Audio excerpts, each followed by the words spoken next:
chamados para participarmos da sua santidade. Em Hebreus capítulo 12, a partir do verso 4, diz assim: ora, na vossa luta contra o pecado, ainda não tendes resistido até o sangue, e estás esquecido da exortação como a filhos, que discorre convosco. Filho meu, não menosprezes a correção que vem do Senhor, nem desmaieis, quando por ele és reprovado. Porque o Senhor corrige a quem ama, e açoita todo filho a quem recebe. É para a disciplina que perseverais. Deus vos trata como filhos. Pois que filho há que o pai não corrige? Mas se estáis sem correção, de que todos se têm tornado participantes, então logo sois bastardos e não filhos. Além disso, tínhamos os nossos pais, segundo a carne, que nos corrigiam e os respeitávamos. Não havemos de estar então em muito maior submissão ao Pai espiritual, e então viveremos? Pois eles nos corrigiam por pouco tempo, segundo melhor lhes parecia. Deus, porém, nos disciplina para o quê, meus irmãos? Para aproveitamento, e a fim de sermos participantes da sua santidade. Então toda disciplina com efeito no momento não parece ser motivo de alegria, mas de tristeza. Ao depois, entretanto, produz fruto pacífico aos que têm sido por ela exercitados, frutos de justiça. Por isso, restabelecei as mãos descaídas e os joelhos trôpegos, e fazei caminhos retos para os pés, para que não se extravie o que é manco, antes seja curado. Segui a paz com todos, e a santificação, sem a qual, o que diz a Bíblia? Ninguém verá o Senhor. Podemos repetir todos o verso 14? Segui a paz com todos, e a santificação, sem a qual ninguém verá o Senhor. Amado Deus e amado Pai, Senhor, nós nos achegamos à Tua palavra nesta manhã, não somente com os nossos ouvidos abertos, mas o nosso coração, nossa mente, para poder receber esta palavra. Senhor, eu oro para que nada atrapalhe os Teus filhos e filhas de receberem a Tua palavra.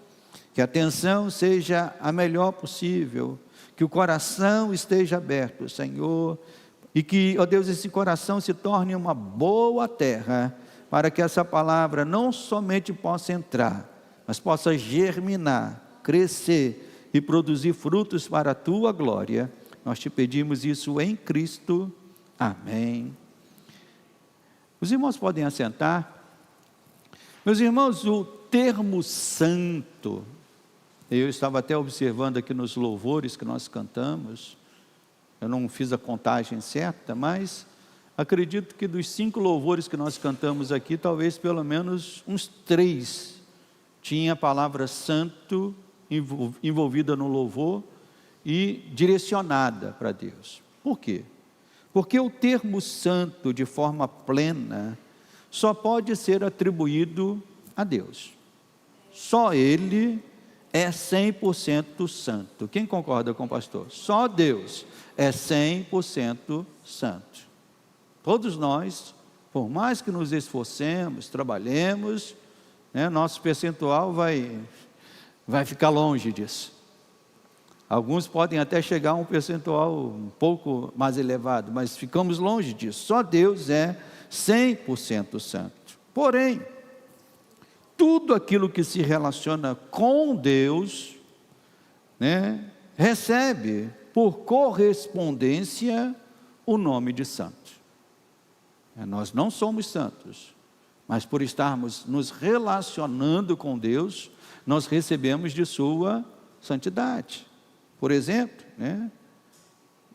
no Antigo Testamento, objetos e pessoas que eram separados para o culto a Deus, ganhavam a designação de serem santos. Quando a gente lê lá o Velho Testamento, especialmente o livro, né, os livros do Pentateuco, nós encontramos lá o termo óleo santo, né, o lugar santo, o santo dos santos. E por que essa designação de santo foi atribuída a isso? Porque eram coisas que eram separadas para Deus, a tal ponto que até os pães da proposição que eram colocados na arca não podiam ser comidos porque eram pães santos. Então, tudo aquilo que se relaciona com Deus ganha, vamos assim dizer, por correspondência o nome de santo. Então, os utensílios usados no templo, né, a própria palavra santo traz esse sentido de algo que é separado para um propósito, separado para uma função, a função de glorificar a Deus, louvar a Deus. E a gente até traz isso, por exemplo, esse teclado aqui, ele foi um teclado que é usado no culto. Então, se alguém chega e fala, pastor, me presta esse teclado, a gente vai fazer uma festa lá, e vai ter pagode lá na festa, vai ter não sei o quê. Não, meu irmão. Esse teclado foi reservado para a casa do Senhor. Os irmãos entendem o que o pastor está falando? Então, isso, no Antigo Testamento, nós vemos isso. E no Novo Testamento, nós também vemos que os cristãos são chamados de santos. O apóstolo Paulo, em muitas cartas que escreve, diz aos santos da igreja tal, né? Paulo usa esse termo, porque nós fomos separados do mundo e do pecado para servirmos somente a Deus. Nos tornamos santos, que precisam ser santificados a cada dia. Então, a santidade, ela é dada a nós, mas é algo que precisa ser trabalhado, pois a própria palavra nos diz isso, né? Desenvolvei a vossa salvação, desenvolvei a vossa santificação. Então, Deus nos chama, meus irmãos, para participarmos da sua santidade. E talvez uma das piores coisas, ou piores ações que o povo de Deus tem tomado nos últimos dias, é abrir mão disso. Deus nos chama à sua santidade, mas uma das piores coisas que o povo de Deus tem feito é abrir mão disso, né? Provavelmente pelo desencantamento moral da sociedade que nós vivemos. A igreja, né, de certa maneira, também tem sentido isso, um desencantamento com a própria santidade. Muitos cristãos não querem ser santos. Não, santo que seja a irmã Beth, seja o irmão Fernando, seja o irmão Antônio. Mas não, todos nós somos chamados a sermos santos. Amém, igreja? E porque a santidade, ela compreende, e a razão disso, porque muitos não querem ser santos, é porque a santidade compreende um preço a ser pago. Aqueles que entram no caminho da santidade, buscando santidade, buscando se santificar, para glorificar a Deus, a santidade compreende um preço que muitos não querem pagar. Certamente que Jesus pagou o preço da nossa justificação. Nós somos justificados em Cristo, e aí há uma questão teológica que é muito importante, né? Pessoas confundem santidade com justificação. São duas coisas diferentes, embora duas coisas que estejam ligadas, mas são duas coisas diferentes. Justificação é algo que acontece de uma só vez. Fomos justificados em Cristo Jesus. Mas tão logo somos justificados em Cristo Jesus, nós começamos o processo de santificação. E a santificação é algo que vai durar até o fim da nossa vida. Sabe quando é que você vai ser santificado 100%? Você sabe? A gente sabe. Quando é que vai ser, irmã? Só quando a gente morrer. Então, quando a gente morrer, a santificação vai se completar. Mas enquanto estivermos vivendo neste mundo, nós precisamos desenvolver a nossa santificação. Jesus pagou o preço para nos colocarmos nessa estrada de santificação.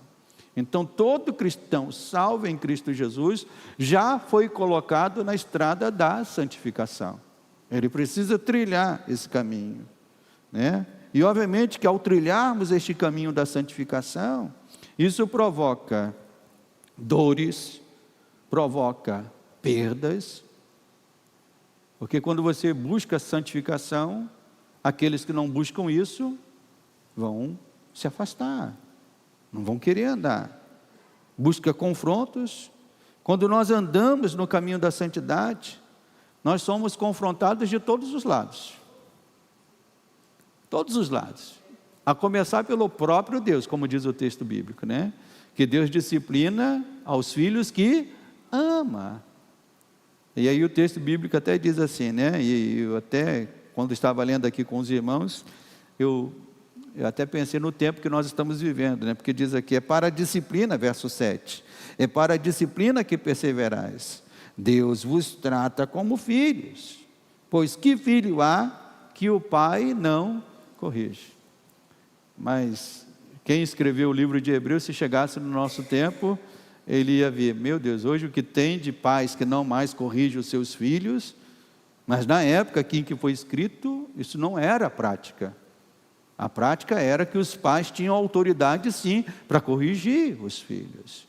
Então quando nós trilhamos o caminho da santidade, irmãos, nós somos confrontados por todos os lados. Somos confrontados pelo próprio Deus, porque Ele requer isso de nós. Somos confrontados pela palavra de Deus. Lutamos contra o pecado, porque quem quer ser santo tem que lutar contra o pecado. Luta contra o próprio eu, luta contra o mundo, luta contra Satanás. E aí eu digo, é gente demais para a gente lutar. É ou não é, meus irmãos? É por isso que as pessoas dizem assim, esse negócio de santidade não é para mim, não quero ser santo.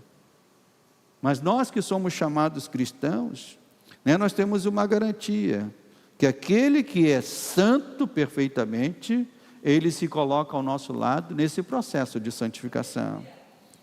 E será que abrindo mão de uma vida de santidade, eu pergunto, será que o crente poderá ver o Senhor?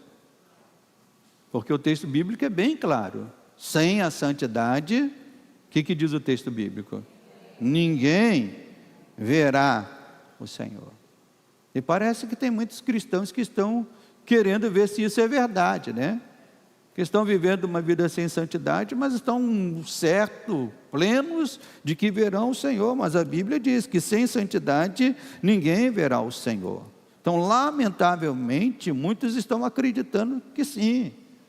Deus é santo, meus irmãos, e requer que seus filhos sejam santos. E ouça isso que o pastor vai falar, isso não é opcional.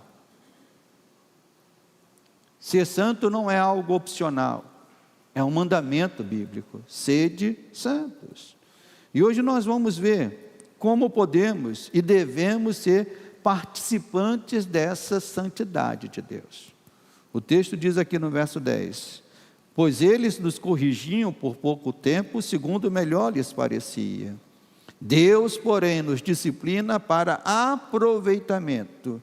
E o autor aqui da carta diz, a fim de sermos participantes da sua santidade. Então esse é o trabalho que Deus está fazendo, corrigindo a igreja, disciplinando a igreja, trabalhando na igreja, para que a igreja possa ser participante da sua santidade. E o texto começa dizendo que todo cristão se encontra constantemente diante de uma luta contra o pecado. Então eu diria que a primeira evidência de que estamos no caminho da santidade é que nós sentimos a luta contra o pecado de uma maneira muito real na nossa vida. O pecado ele se torna, eu diria que quase visível, ele se torna quase que palpável, ele se torna quase que personificado. O pecado se torna muito real, né? Nos versos anteriores, o autor descreve que o pecado assedia o cristão, né? Diz aqui a palavra do Senhor. Portanto, verso 12, vamos ver aqui um pouquinho no contexto. Portanto, também nós, verso 1, visto que temos a rodear-nos tão grande nuvem de testemunhas, desembaraçando-nos o quê, meus irmãos? De todo o peso e de todo o pecado e o autor diz aqui, que faz de que maneira, meus irmãos? Tenazmente nos assedia. O pecado é aquele que todo dia ele dá bom dia para a gente. Ele diz, bom dia, estou aqui. Se precisar, é só chamar. É isso que o termo está dizendo, tenazmente nos assedia, né? Então o texto diz, corramos com perseverança a carreira que nos está proposta. Então o pecado, todos os dias, grita para nós, venha se deleitar com os prazeres que tenho, né? Para viver uma vida, para que viver uma vida de comedimento, se você foi criado para ser livre? Esse é o grande argumento que esse mundo usa. Por que lutar contra um impulso humano, se você foi criado para isso? E esse é o argumento que o mundo usa. Por que lutar contra um impulso sexual, se isso é algo que é da sua natureza? E obviamente que quem fala isso não compreende a palavra. Embora a vida sexual seja uma bênção de Deus, o impulso para o adultério não é aprovado por Deus. O impulso para ter envolvimento com pessoas, né, fora do casamento, seja casado, seja solteiro, né, não é algo direcionado por Deus. Então, há esse argumento, para que viver uma vida de comedimento, de restrições, se você foi criado para ser livre? O pecado se oferece, meus irmãos, e ele é sutil. Ele se oferece para, tão logo consiga, dar um golpe mortal. Uma vez eu assisti uma entrevista de um pugilista, muito famoso, já falecido, e nessa entrevista ele dizia que uma das suas táticas para vencer uma luta é que ele deixava o seu rosto bem próximo do seu oponente, para que o seu oponente pudesse chegar perto dele, naquela ânsia de querer vencer, e aí esse pugilista dava um golpe, né, para poder vencer o seu oponente. Então o pecado ele se apresenta bem assim, ele se aproxima, né, ele arma toda a situação, né, e nós estamos numa luta, e o cristão que perde a consciência desta luta, se torna uma presa fácil para o inimigo. E é isso que tem acontecido. Muitos cristãos perderam a consciência que estão numa luta contra o pecado. E o pecado está por todos os lados, irmãos. E o pecado se apresenta muitas vezes, como diz o próprio texto bíblico, né? O diabo se apresenta, eu falei isso aqui recentemente, o diabo não se apresenta muitas vezes com a voz rouca, dizendo, eu sou o inimigo e vou te destruir. Ele se apresenta com voz suave. A Bíblia diz que ele se transforma até em anjo de luz, para, se possível, enganar os eleitos. Então o diabo tem a sua sutileza, né? Então o cristão precisa abraçar cada vez mais, né, essa visão de que nós estamos numa luta, né, e a palavra do Senhor diz que o Senhor nos corrige por meio da sua palavra, né? Diz aqui o texto, né? Verso 7, voltando ao verso 7, é para a disciplina que perseverais, Deus vos trata como filho, pois que filho que o pai não corrige? Mas se estáis sem correção, de que todos se têm tornado participantes, logo sois bastardos e não filhos. Se há uma correção que o pai dá para todos os filhos, e se há um filho que não quer essa correção, esse filho então não é um filho, é um bastardo. Se Deus nos chama à santidade, e essa santidade é para todos os filhos de Deus, nenhum dos filhos de Deus pode dizer, isso não é para mim, porque isso na verdade é para todos nós. Então o Senhor nos corrige, irmãos, e o Senhor nos corrige de muitas formas. O Senhor nos corrige por meio da sua palavra, o Senhor nos corrige por meio das mensagens que ouvimos, o Senhor nos corrige por meio de conselhos, né, que nós recebemos, seja do próprio pastor, seja de um irmão mais experiente. No entanto, muitos cristãos adotam uma prática, eu diria que mortal para as suas vidas. Ao invés de abraçarem as disciplinas de Deus, as disciplinas espirituais, Essas pessoas preferem tentar, não digo nem lutar, preferem tentar lutar com as suas próprias armas e armas que não são bíblicas. Às vezes, citando versículos isolados, ou às vezes citando chavões que para o inimigo não faz diferença nenhuma. Pessoas que dizem, está amarrado em nome de Jesus. Essa frase é bonita, mas no campo espiritual ela não tem finalidade, ela não tem função nenhuma se a nossa vida não estiver em santidade. E há muitas pessoas que adotam isso. Não, está amarrado, mas está vivendo a vida de qualquer jeito. Maior é aquele que habita em mim, maior é Deus, maior é Deus. Eu conheci uma pessoa que não era crente, mas gostava dessa frase o tempo todo, maior é Deus, maior é Deus.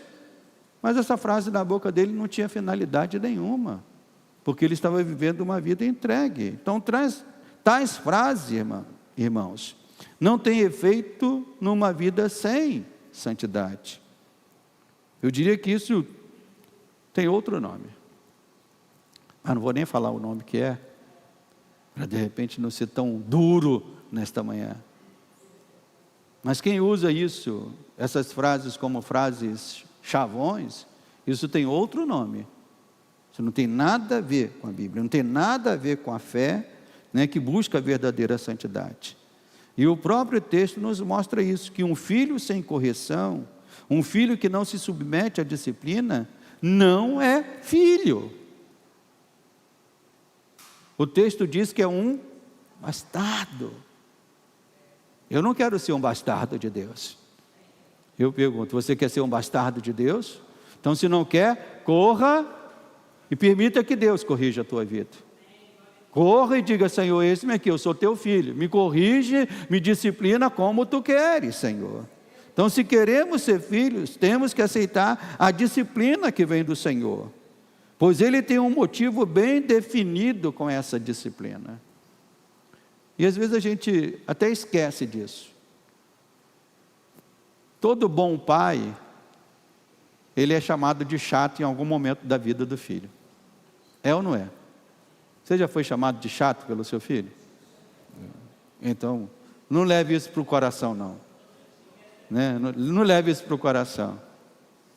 Porque um bom pai, ele disciplina o filho. Ele corrige o filho. Ele até repreende o filho. Né? E é isso que o texto bíblico, ele trata de um tempo em que isso era algo bem comum. E de certa maneira isso era algo até bem comum há uns 30 anos atrás, até aqui no Brasil. Hoje em dia que isso mudou, né? Pelos instrumentos da sociedade que foram dizendo, não pode dar um puxãozinho de orelha, não pode falar um pouco mais forte com o filho, e aí a gente tem visto a sociedade para onde tem ido. Mas a Bíblia, isso foge até um pouco do que a Bíblia diz, porque a Bíblia diz que o pai tem que corrigir os seus filhos, tem que disciplinar os seus filhos. E quando nós fazemos isso no sentido social, nós fazemos isso com o filho para quê? Só para recebermos o nome de chato? A gente faz isso para a vida dele, o crescimento dele. Meu filho mais velho tem 34 anos. Minha filha, esse ano, vai fazer 30 anos. E houve momentos na minha educação dos filhos, em que eu tive que tomar decisões até um pouco bem firmes com eles, né? Decisões que às vezes até chega o parente, né? Chega o parente e diz, mas você está sendo muito duro, está sendo muito dura, né? Mas essas decisões que eu tomei depois de tendo passado muitos anos, hoje eles mesmos, isso é a melhor coisa, eles mesmos, às vezes falando comigo, ou falando com a mãe, diz, foi a melhor coisa que o meu pai fez. A melhor coisa que o meu pai fez, porque agora eu valorizo esse tipo de coisa, agora eu entendi o que é valorizar. Então, pais, não tenha receio de disciplinar, de corrigir, porque isso é bíblico. E o texto bíblico diz que Deus, se a gente faz isso no sentido social, familiar, com os nossos filhos, buscando formar neles um melhor cidadão, um melhor homem, uma melhor mulher, Deus faz isso no próprio texto bíblico com uma finalidade: nos fazermos sermos participantes da sua santidade. É isso que diz. Então, quanto mais corrigido, quanto mais disciplinado pelo Espírito Santo e pela palavra de Deus, qual será o resultado na vida de um crente? Eu estou fazendo uma pergunta. Se o crente é disciplinado pela palavra, corrigido pelo Espírito, isso é maravilhoso, irmãos. Porque o resultado disso é que nós seremos cada vez mais participantes da santidade do Senhor. Então, se o Espírito Santo te corrige, glorifique o nome do Senhor. Se você faz algo errado e você sente logo o Espírito Santo vindo, né, te trazer de volta, glorifique o Senhor. Porque a pior coisa que pode acontecer na vida de um crente é ele pecar e não sentir nada. É ele fazer alguma coisa errada e achar aquilo normal. Dizer, todo mundo faz isso. Isso é a pior coisa que pode acontecer na vida de um crente. É porque ele já perdeu a voz do Espírito Santo. Já não ouve mais a voz do Espírito Santo. Mas como é maravilhoso quando alguma coisa que você faz de errado, logo você ouve o Espírito Santo vindo na tua direção. Porém, enquanto o Espírito Santo faz isso na nossa vida, meus irmãos, embora isso seja maravilhoso, nós iremos provar de um sentimento que no caminho que entramos, na medida que entramos no caminho da santidade, nós começaremos a sentir uma frustração, inicialmente, uma frustração conosco mesmo, de nos vermos caindo e falhando muitas vezes. Esse é o grande desafio. Quando nós trilhamos o caminho da santidade, o sentimento que nós passamos a perceber é que nós falhamos. Você não percebia isso porque você não tinha o Espírito Santo. Você não percebia isso porque você não buscava isso. Mas à medida que você busca, você vai sentir mais isso. Então devemos saber que ter uma consciência, ouça isso que o pastor vai falar. Devemos saber que ter uma consciência maior da nossa pecaminosidade é um claro sinal do nosso avanço no caminho da santidade. Os irmãos entenderam o que o pastor falou? Quanto mais consciência você tem da sua pecaminosidade, isso é um claro sinal de que você está trilhando o caminho da santidade. Porque a santidade faz isso conosco. A santidade nos mostra quão pecadores nós somos, quão falhos nós somos. Leia as biografias dos grandes homens de Deus, das mulheres que andaram com Deus, dos homens que andaram com Deus, e você vai ver um traço comum na vida desses homens e mulheres. Qual é o traço comum? Eles se consideravam pecadores, indignos do amor e da graça de Deus. O próprio apóstolo Paulo, numa das suas cartas, ele disse, olha, eu sou o maior apóstolo. Foi isso que ele disse? O que o apóstolo Paulo disse? Eu sou o maior dos pecadores. Porque ele trilhou esse caminho da santidade, e esse caminho da santidade o fez ver o quanto ele era pecador. Mas como é terrível quando um cristão envereda pelo caminho do pecado, não aceita a disciplina e ainda acha que está certo. E ainda diz, pastor, todos erram. Eu já falei isso também muitas vezes para meu filho e minha filha, né? Todo mundo faz isso. Qual era a resposta que um bom e um pai chato dá para o filho? Deus também faz isso conosco. Você não é todo mundo. Você foi tirado de lá para ser meu filho. Você foi tirado de lá para andar nos meus caminhos. Você foi tirado de lá para honrar o meu nome. Mas há cristãos que entrando pelo caminho do pecado, ainda pensam desta maneira. Eu caí, mas todo mundo faz isso. E a pergunta que eu faço é: será que um homem ou mulher que busca a santidade de Deus deveria agir assim? Será? O texto fala de disciplina, fala que Deus nos disciplina, não é isso que diz o verso 10? Pois os nossos pais nos corrigiam por pouco tempo, e de fato é, porque você corrige o teu filho até ele chegar na fase adulta, e aí depois que ele chega na fase adulta, ele vai viver a vida dele, ela vai viver a vida dela, e aí você perde esse poder. Mas o texto diz, nossos pais nos corrigiam por pouco tempo, segundo o melhor lhes parecia. Deus, porém, nos disciplina para aproveitamento, a fim de sermos participantes da sua santidade. Então o próprio texto diz que Deus nos disciplina. E a pergunta que eu faço é: Deus desce do céu para disciplinar os seus filhos? E como é que Ele faz isso? Como é que Deus disciplina os seus filhos, se Ele não desce do céu? Certamente que Ele faz isso através dos instrumentos que Ele coloca na terra para isso. Deus é o Senhor da igreja, Deus é o governante da igreja. Mas quando a igreja toca na terra, essa igreja tem homens que são constituídos para fazer esse trabalho em nome de Deus. Então Deus disciplina seus filhos, sim, não descendo da terra para fazer isso. Mas Deus usa a sua igreja, usa aqueles que foram levantados com esse propósito: ensinar, guiar e disciplinar o povo. E nesse próprio contexto da carta aos Hebreus, nós vemos isso. Se você for lá no capítulo 13, verso 7, veja o que está escrito aí no verso 7. Quem puder, quem tiver uma voz forte aí, pode ler para mim, verso 7. Hebreus 13, 7. O que diz?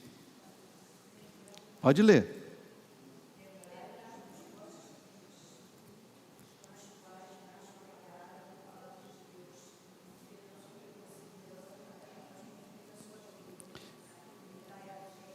Então, diz: lembrai-vos dos vossos guias, os quais vos pregaram o quê?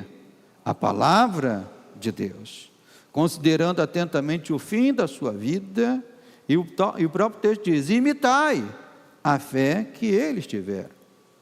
Mas o texto não termina falando só isso. No verso 17, veja o que diz, aí diz até algo mais, eu diria algo mais direto, diz: obedecei aos vossos guias, e sede submissos para com eles, pois velam por vossa alma, como quem deve prestar contas, para que façam isto com alegria, não gemendo, porque isto não aproveita a vós outros. Então, a palavra diz que Deus disciplina, e para exercer essa disciplina, Deus usa aqueles a quem Ele constitui, seus instrumentos, os líderes, seus guias. Mas o que vemos hoje? Cristãos que querem fazer parte de uma comunidade de fé, sem se submeterem aos seus líderes. Se são chamados à atenção, se magoam, saem da igreja, trocam de igreja. Eu fui trazido para esta comunidade, irmãos, para pastorear os irmãos. Aí eu tenho dito isso aqui em conversas individuais, mas deixe-me falar isso aqui de púlpito. Eu fui trazido para esta comunidade para pastorear os irmãos e irmãs. E pastorear compreende muitas atividades. Uma delas é pregar, mas compreende ensinar, aconselhar, se alegrar, chorar, disciplinar. Tudo isso é atividade pastoral. Por algum tempo, eu estive aqui como convidado para pregar. Mas desde o dia 11 de agosto de 2000 24, se eu não me engano, isso é 24, eu fui colocado como pastor desta igreja. E como pastor, a minha atividade compreende tudo isso, né? Graças a Deus, que boa parte dos irmãos e irmãs já compreenderam isso, né? Mas alguém que se coloca nesta comunidade e só quer o pastor Josenildo como aquele que prega e ensina, eu digo aos irmãos, isso pode ser perigoso para você. O texto diz aqui, né, façam isto, né, como quem deve prestar conta, para que façam isto com alegria e não gemendo, e diz, porque isso não aproveita, Paulo diz, a vós outros, não é aos líderes, mas é a própria igreja. Então quem está aqui, né, e já entendeu isso, glória a Deus por isso. Mas aqueles que ainda não entenderam, isso é perigoso para você. Eu tenho tido conversas individuais, e às vezes falam assim, algumas pessoas podem dizer assim, o pastor Josenildo é pastor da igreja da vila. Mas eu me alegro muito quando alguém diz, pastor Josenildo é o meu pastor. Os irmãos entendem o que o pastor está falando? Já há uma diferença. E graças a Deus, que de quase que a totalidade, os irmãos já estão dizendo, é o meu pastor. Mas o pastor Josenildo não está aqui só para ser o pastor da igreja da vila. Porque o pastor da igreja da vila é algo mais abstrato. Mas se torna algo muito pessoal, quando alguém diz, é o meu pastor. Amém, igreja? Então, os pastores são colocados com esta função. E isso por uma simples razão, meus irmãos.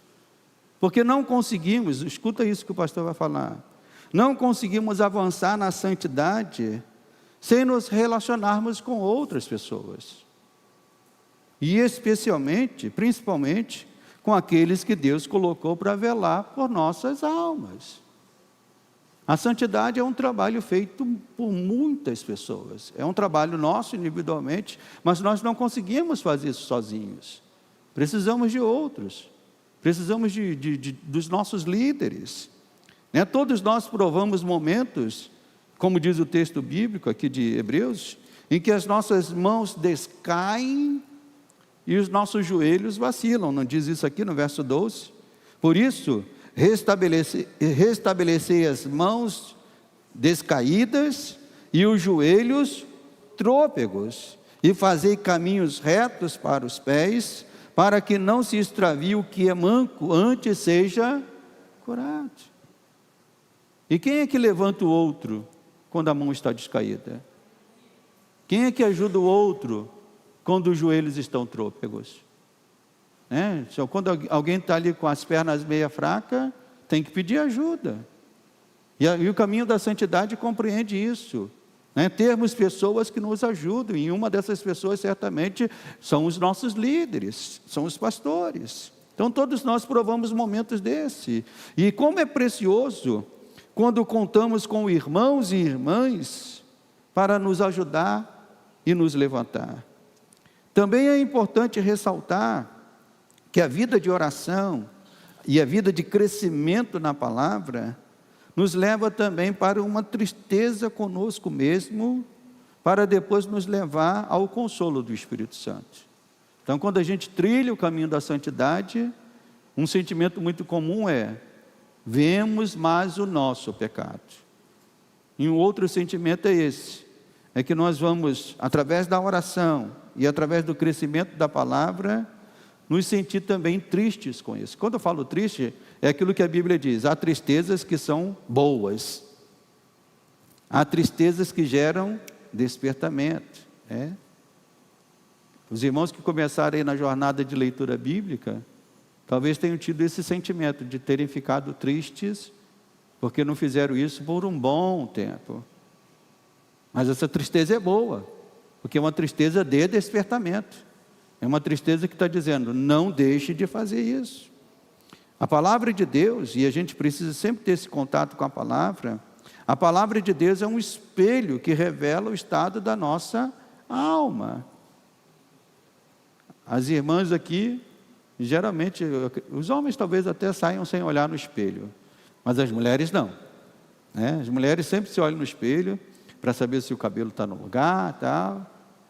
Mas eu pergunto, e a nossa alma? Qual é o espelho que revela a nossa alma? O espelho que revela a nossa alma é a palavra. Seja quando você lê, medita, ou seja como quando você vem aqui para ouvir a palavra. Essa palavra é o espelho, né? Por isso que muitos cristãos não conseguem permanecer em contato com a palavra por muito tempo. Porque assim como um espelho, vamos lá usar a analogia do espelho. Quando uma pessoa vai para o espelho, ela pode perceber lá, né? Eu estou agora chegando na idade de 50 e poucos anos, não vou falar a minha idade não, né? Então já estou começando a ver sinais que aparecem, né? Uma manchinha aqui, outra ali e tal. E eu vejo isso no espelho, né? Imagine se alguém olha o espelho e vê lá uma mancha, uma ruga, e acha que para não ter manchas e rugas, a coisa que tem que fazer é não olhar no espelho. Essa é a solução? Porque se ele for olhar daqui a 6 meses, aquilo pode estar pior ainda. Mas é isso que muitas pessoas fazem com a palavra de Deus. Quando você vai para a palavra, ela te mostra as tuas imperfeições. Ela te mostra o que precisa ser mudado. Ela te mostra o que precisa ser corrigido. E o que muitos cristãos estão fazendo em relação a isso? Deixam a palavra, para se sentirem confortáveis por não serem confrontados com a palavra. Mas ao fazer isso, estão decretando a sua própria morte. Então, quando nós nos exercitamos na oração, na meditação da palavra, isso nos fará ver cada vez mais as rugas, as manchas que estão em nossa alma, e isso nos apontará um caminho. Qual o caminho? De consertarmos isso perante Deus. E o resultado é esse que a Bíblia diz, né? Verso 13 diz aqui: fazei caminhos retos para os pés, para que não se extravie o que é manco. E o que vai acontecer com essa pessoa? Que tem sido trabalhada por Deus, tem sido trabalhada na comunidade de fé, que tem sido ajudada pelos seus líderes, ele vai continuar sempre manco? Ele vai sempre continuar com o joelho trôpego? Se ele for disciplinado, o que diz o texto? Ele será curado. E esse é o propósito das disciplinas, das correções que nós recebemos do Senhor, é que sejamos curados. Mas alguém pode perguntar, pastor, o que eu ganho vivendo uma vida, né, santificada na presença do Senhor? O que eu ganho com isso? Eu diria que a própria vida de santidade é uma grande dádiva que a pessoa recebe de Deus. E é uma grande dádiva não só para ele mesmo, mas é uma grande dádiva para as pessoas que estão à sua volta. A santidade nos fará ver Deus, como diz o texto, que sem santidade, e aí esse verá o Senhor, nós deduzimos na eternidade. Mas será que é só na eternidade? Sem a santidade nós não vemos Deus hoje. Não é só na eternidade. Nós não vemos Deus hoje. Nós não vemos Deus à nossa volta. Então a santidade nos fará ver o Senhor na eternidade, mas nos faz ver Deus também no nosso caminhar neste mundo. A santidade abre os nossos olhos para enxergarmos este mundo pelas lentes de Deus. Ela gera em nós amor aos perdidos, ela gera em nós ojeriza ao pecado, ela gera em nós o desejo de servir, ela gera em nós tudo isso. E quando cristãos trilham esse caminho da santidade, essas coisas se tornam reais nesta vida. E a santidade, irmãos, não é algo que não pode ser fabricado. Alguém que tente, né? Não, vou no contexto da família, né? Eu vou ser santo aqui. A pessoa quer ser santo, uma santidade fabricada. A minha esposa vai brigar comigo, mas eu sou um homem santo. Não vou responder a ela. Aí vai ficar.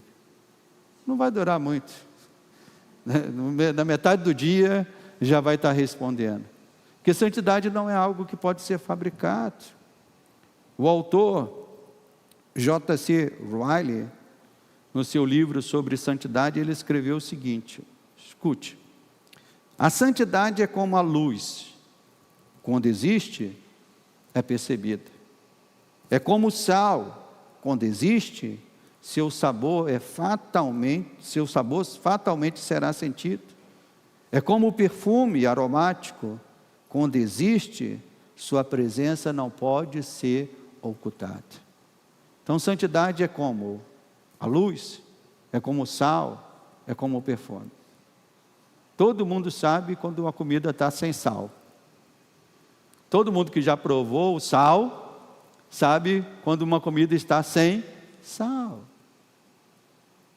Uma luz, ela é percebida. Você está numa estrada escura, mas você vê uma luz a 1 quilômetro de distância, aquela luz já é percebida. Então a santidade, onde ela existe, ela é percebida. Na vida daqueles em que ela existe, é percebida. E mais do que nunca, meus irmãos, a igreja e o mundo precisam de pessoas santas, de pessoas que carreguem esta luz, que carreguem este sal, que exalem o perfume da santidade que receberam de Cristo.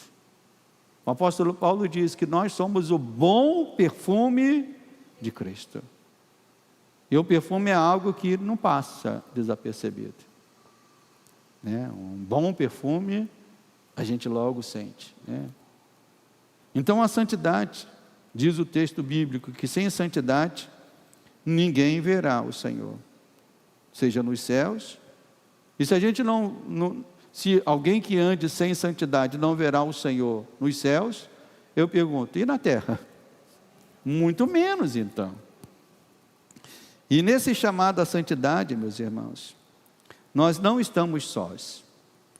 O autor da carta aos Hebreus, que é o texto que nós lemos, ele diz que nós temos uma grande nuvem de testemunhas.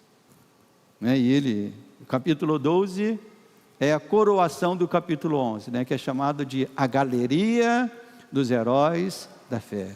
Os homens santos, mulheres santas, homens que andaram com Deus. Nós temos uma grande nuvem de testemunhas, de pessoas que trilharam este caminho antes de nós.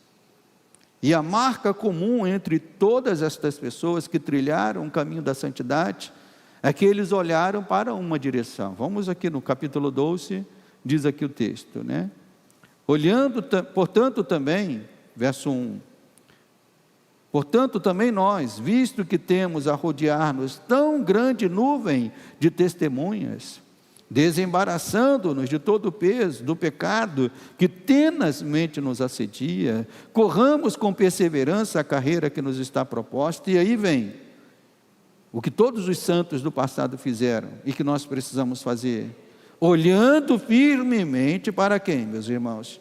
Para o autor e consumador da fé, Jesus, o qual, em troca da alegria que lhe estava proposta, suportou a cruz, não fazendo caso da ignomínia, e está assentado à destra de Deus, à destra do Deus Todo-Poderoso, à destra do trono de Deus. Então a marca comum entre esses homens, que o autor aos Hebreus chama de grande nuvem de testemunhas, é que eles olharam firmemente para o Senhor Jesus.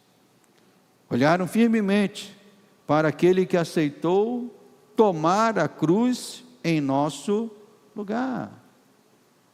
Olharam firmemente para aquele que suportou a oposição dos pecadores. Para aquele que não fez caso da ignomia. Ignomia aqui traz o sentido de horror, irmãos. A desonra que fizeram com o Senhor. Ele diz a palavra que ele não tomou caso disso, e não tomou caso disso por amor a nós, da vergonha. E fez tudo isso para nos garantir a justificação dos nossos pecados, mas também, junto com ela, a certeza da nossa santificação. de que nós estaremos trilhando o caminho da santificação. Então, santificação não é o resultado de um esforço ético ou moral.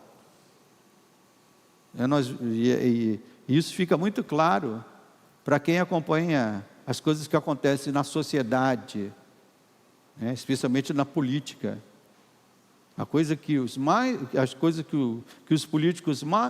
Uma das palavras que os políticos mais gostam de usar é ética. E é a palavra que menos eles seguem.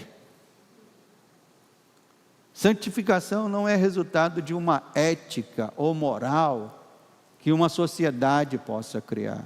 Isso está claro na falência de todas as sociedades do mundo. Santificação é resultado de uma obra que Cristo veio fazer. E essa santificação só pode acontecer na vida daqueles que foram alcançados por esta obra. Então, santificação, irmãos, é algo que só acontece com aqueles que pertencem ao Senhor, que foram iniciados na justificação e agora estão caminhando na santificação. É a marca daqueles que foram alcançados pela graça salvadora de Cristo e foram justificados do seu pecado. Justificado eu fui, santificado, né, sou. Estamos sendo santificados. Santificação é presente, justificação é passado. Fomos justificados. Santificado nós estamos sendo. E eu posso afirmar, meus irmãos, que a pior esperança que um cristão pode nutrir é de ser salvo sem santificação. Tem como isso acontecer? Não tem. Mas infelizmente parece que há uma multidão de cristãos nutrindo essa esperança. Não, estou na igreja, já sou salvo. Me batizei tem 20 anos, vou ser salvo. Sou amigo do pastor, vou ser salvo. Não, nada disso serve. Até falei amigo, vou até usar o exemplo da Janete, a minha irmã, né? Sou irmã do pastor. Não sei. Tem que ser santo. Porque sem santificação, ninguém verá o rosto do Senhor. Então muitos estão nutrindo essa esperança, se limitando a uma vida de vir para a igreja, voltar para casa, sem ter o coração ardendo pelas coisas lá do alto, sem ter os olhos banhados em lágrimas, quando oram pelos perdidos, especialmente da sua casa, sem ter os joelhos marcados pelos constantes momentos de oração na presença do Senhor. Então, participar da santidade de Deus, irmãos, é um chamado. Você foi chamado para participar da santidade de Deus. Isso não é coisa só para o pastor, não. Não é coisa só para os líderes da igreja, não. É para todos os crentes. Eu tenho um livro na minha biblioteca chamado Os Santos que Abalaram o Mundo. É um livro antigo, já foi até reeditado.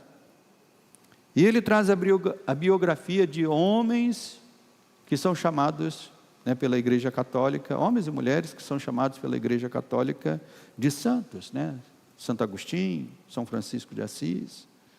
Embora não concordemos com o sistema católico de canonizar pessoas, dando títulos, né, de venerável, de beato, de santo, nós não concordamos com isso, né? Entendemos, porém, que aqueles que buscam participar da santidade de Deus aqui na terra, serão pessoas preciosas, que Deus usará para avivar, fortalecer e fazer a sua obra avançar por meio deles.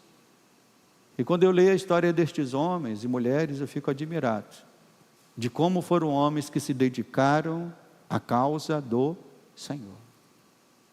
A Igreja Católica deu o nome de santos para eles. Nós não concordamos com isso.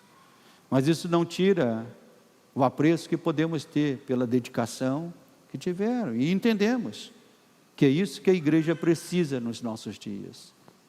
Cada vez mais de homens e mulheres que queiram trilhar esse caminho. De homens e mulheres que não fiquem dando a desculpa, dizendo, todos erram. E aí eu volto a dizer, todos erram, mas você não é todo mundo. Você foi chamado para ser santo. E a pergunta final que eu faço aos irmãos é, você quer ser um desses? Você quer ser um desses, irmãos?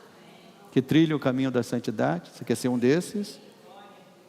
Então resolva hoje mesmo trilhar o caminho da santidade proposto por Deus, pois somente este caminho de santidade nos fará ver Deus na eternidade, mas nos fará ver Deus também no nosso dia a dia, no nosso quarto de oração, no louvor da igreja. Somente aqueles que estão trilhando o caminho da santidade é que poderão ver Deus. Amém, igreja. Vamos nos colocar de pé. E com essa mensagem nós encerramos essa série de chamados por Deus. Então, o último chamado por Deus, quando eu falo último chamado na pregação, chamados para sermos santos. E que você saia daqui nesta manhã com essa resolução no teu coração. É de dizer, Senhor, eu quero ser mais santo. Na minha casa, no meu casamento, no meu trabalho. Que o Senhor nos capacite para isso. Levante as tuas mãos. E você que tem esse desejo, comece a orar ao Senhor. E comece a pedir, dizendo, Senhor, me capacita, meu Deus. Me concede, em primeiro lugar, esse convencimento, vindo do Teu Espírito, Senhor, de que a vida de santidade, ó Deus, ainda que seja um caminho difícil de se trilhar, é um caminho inevitável, não é algo opcional, é algo que todos nós, cristãos, somos chamados a participar, Senhor. E o Senhor, quando nos chama a isso, o Senhor nos disciplina, o Senhor nos corrige, o Senhor trabalha em nossas vidas e trabalha de muitas formas, através da pregação da palavra, quando ouvimos a palavra, através de um irmão, de uma irmã que nos ama, que vem e se aproxima de nós com um conselho, com uma palavra. O Senhor faz isso através dos nossos líderes, os pastores, os bispos, aqueles que velam pelas nossas almas, porque temos que prestar contas ao Senhor. Sim, meu Pai, e eu me sinto nessa responsabilidade, pastoreando esta igreja aqui da Vila São Luís. O Senhor me colocou responsáveis por estas vidas, e eu, ó Deus, terei que prestar conta ao Senhor de cada uma delas. Por isso, Senhor, que estes irmãos entendam isso, que essa disciplina vinda do Senhor é para o bem, é para o fortalecimento, é para que cada um seja participante da Tua santidade. Isso, Senhor, começando por mim também, sou chamado a ser participante desta santidade. Por isso, meu Deus, desperta os Teus filhos, coloca esse desejo, Senhor, e ainda que isso no início venha provocar dores, venha provocar desconforto, meu Deus, porque teremos que deixar coisas que estávamos fazendo, teremos que deixar pensamentos, ó Deus, que já não nos incomodavam, mas que eram coisas que desagradavam o Senhor. Quando nós entramos no caminho da santidade, Pai, estas coisas começam a acontecer, esse desconforto, esse confronto, mas ó Deus, quão maravilhoso é, quando ultrapassando esses confrontos, quando ultrapassando esse desconforto, nós podemos ver o Senhor de uma maneira mais clara, nós podemos contemplar a Tua santidade, nós podemos ouvir a Tua voz. Sim, como Isaías ouviu a Tua voz, falando com ele, e a primeira coisa que ele sentiu, é que ele era um pecador, mas sendo tocado pela Tua brasa viva, meu Pai, ele pode ser usado por Ti, e eu creio, meu Deus, que muitos serão usados por Ti, quando se colocarem como Isaías colocou, dizendo, eis-me aqui, para trilhar o caminho da santidade. Eis-me aqui para ser disciplinado, corrigido pelo Senhor. E que façamos isso, Pai, não somente agora, mas em todos os dias da nossa vida, para a glória e louvor do Senhor. Amém e amém. Nós iremos dar a bênção pastoral aos irmãos, mas lembrando, os irmãos que fazem parte da equipe de casais e famílias, venham aqui à frente, sentem aqui nos primeiros bancos, a gente vai ter uma conversa, né? E quem quiser participar desta equipe, venha também. Nosso irmão Rodrigo, nossa irmã Ilza vão estar aqui.